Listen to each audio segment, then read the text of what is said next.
Attendu au tournant dans le mur de Huy, Alejandro Valverde, grand favori, n'a pas flanché. L'Espagnol s'adjuge sa 3e flèche wallonne et rejoint ainsi au palmarès les hommes les plus titrés sur cette classique ardennaise. Avec 3 succès, il égale Eddy Merckx, Marcel Kindt, Moreno Argentine ou encore Davide Rebellin. Et surtout, le coureur de la Movistar a idéalement préparé le prochain Tour de France.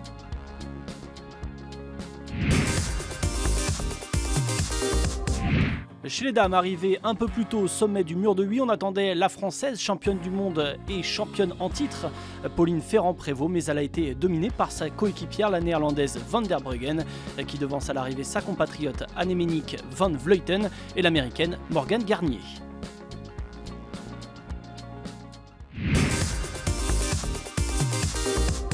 La flèche wallonne revêt cette année une importance considérable. Il s'agit de la répétition générale de l'arrivée de la 3e étape du Tour de France à venir. Une arrivée qui sera comme à son habitude jugée au sommet du terrible mur de Huy. Mais pour y parvenir, cette année, il faudra passer par la côte de Cherave située à 5 km de l'arrivée.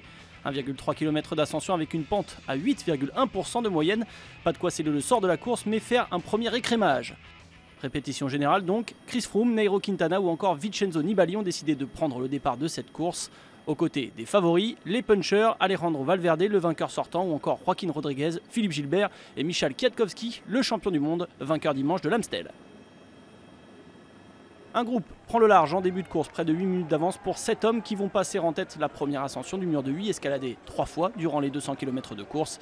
Thomas de Gendt, 3e du Giro 2012, emmène avec lui 2 compatriotes, Jérôme Bonny et Peter van Speebroek. À leur côté, 2 coureurs néerlandais, Reiner Honig et Mike Teunissen, ainsi que l'italien Daniele Rato et le français Brice Feuillu. La première ascension du mur de Huy dans le peloton est fatale à Daniel Martin, 2e l'an dernier. L'Irlandais de la Cannondale, victime d'une chute, rejoindra le peloton quelques kilomètres plus loin, mais difficile pour lui de songer à la victoire. Une course nerveuse qui ne permet pas le moindre relâchement. Philippe Gilbert va être la première grande victime. Le Belge vainqueur au mur de Huy en 2011 chute lourdement à moins de 50 km de l'arrivée. Il va ensuite abandonner. Les fuyards voient eux leur avance s'amenuiser. Le peloton recolle sous la conduite de 3 équipes, les Katusha de Joaquin Rodriguez, les Ethics Quick-Step de Michał Kwiatkowski et les Movistar d'Alejandro Valverde. Moins de 2 minutes à 40 km de l'arrivée, les voilà condamnés. Les hommes de tête sont repris par 2 coureurs sortis en contre dans la 2e ascension du mur de Huy, Giovanni Visconti et Luis Leon Sanchez, 2 hommes mis à l'avant par les leaders Vincenzo Nibali et Alejandro Valverde en vue du final.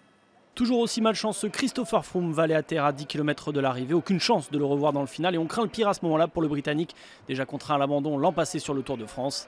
Après un regroupement en bas de la côte de Cherave, les favoris sont surpris par le Belge Tim Wellens qui tente sa chance en solitaire. Mais le jeune Belge va manquer de jus au pied du mur de Huy, avalé par le groupe des favoris. L'explication entre costauds aura bien lieu. Alejandro Valverde mène le peloton à l'extérieur de la route pour venir s'adjuger sa 3e flèche wallonne devant un Français, Julien Alaphilippe et Michele Albasini, le Suisse, qui termine 3e.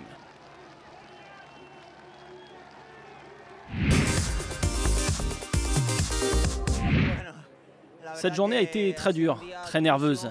Il y a eu de nombreuses chutes. Je n'ai pas souvenir d'une course aussi difficile sur ce plan-là. À la fin de la course, on a essayé de contrôler. On avait Visconti à l'avant, dans l'échappée. Et dans l'ascension du mur, je me suis super bien placé. J'ai décidé alors de marquer un peu le rythme pour pouvoir faire la différence sur la fin.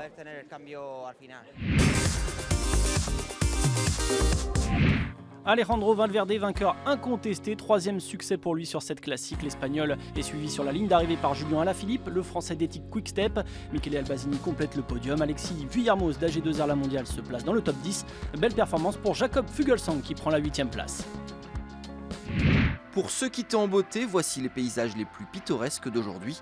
Les coureurs vont rester dans la campagne belge car la semaine s'achève avec la doyenne des classiques ardennaises, Liège-Bastogne-Liège. Rendez-vous est pris dimanche.